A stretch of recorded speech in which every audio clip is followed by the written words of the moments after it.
So recently I came to a realization that JJK is actually my favorite manga out right now. The fights are amazing, the way that Gege can use characters who don't have that much of a huge impact on the story to draw emotion is amazing. The power system and the way that the series gets better with each new arc is amazing. The characters are extremely likable, and overall I don't have many complaints about the series. It's damn near flawless. But notice how I said damn near flawless. It's not completely there yet. One of the biggest, most noticeable flaws in JJK is that we don't get to see that many moments where the characters are just in nice, calm environments, bonding, developing in ways that don't involve any kind of sorcerer battles, and just chilling together. We don't get to see that. And I know that any JJK fans caught up to the series are ready to call me a slayer after saying that. But let me cook.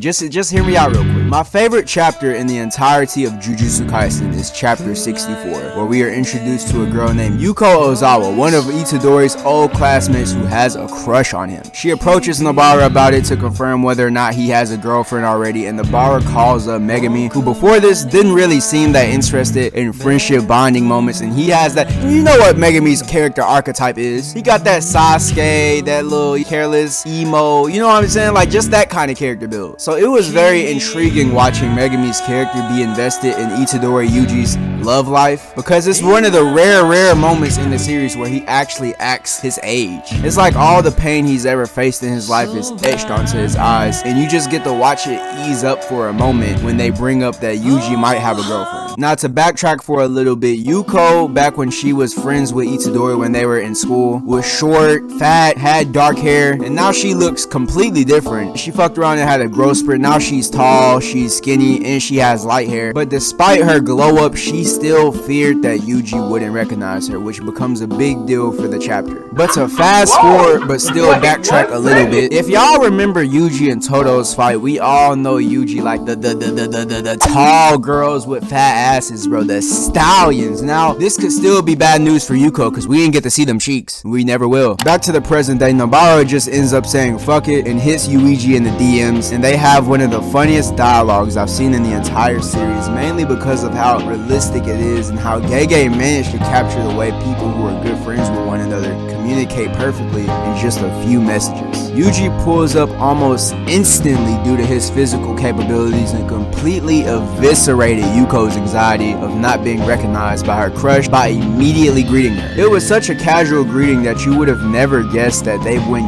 years without seeing each other, without any prior context. And I want to say that this moment says so much about Itadori's character and how he cares for people. Like, I'm not finna sit here and bullshit y'all. There's plenty of moments in the series that I can pull and show y'all where Itadori is just being a nice, friendly person. This isn't even a unique trait amongst shonen MCs. But him immediately noticing her despite her significant physical development shows us how hard he tries to get to know people for who they are and not their appearances. It shows he's a lot more perceptive than he may come off, and how he truly has an unbiased, non-judgmental, and just non-discriminatory way of looking at people. Y'all see how I be throwing around big words to sound smart? I know y'all see it. Look, a nigga a scholar around here. It makes moments where he experiences loss hit even harder because we know how deeply he cherishes those around him. And even though it was just a simple greeting, it tells us a lot more about his character than some of the most intense moments we've seen him in. We can even see through Yuko's facial expression that this greeting was a lot more than just a greeting to her. And you can see how all the worry and stress she had prior is replaced with a strong feeling of relief. And even though I have this somewhat complex analysis of such a small interaction, it doesn't change the fact that Itadori is still a meathead and a facile character, because we get a flashback where he's back in school and a couple of his dickhead classmates asking him, hey, which one of these hoes you trying to fuck? And he tells them he likes Yuko despite her being the complete opposite of his type at the time. And the only reason he said he liked her is because of how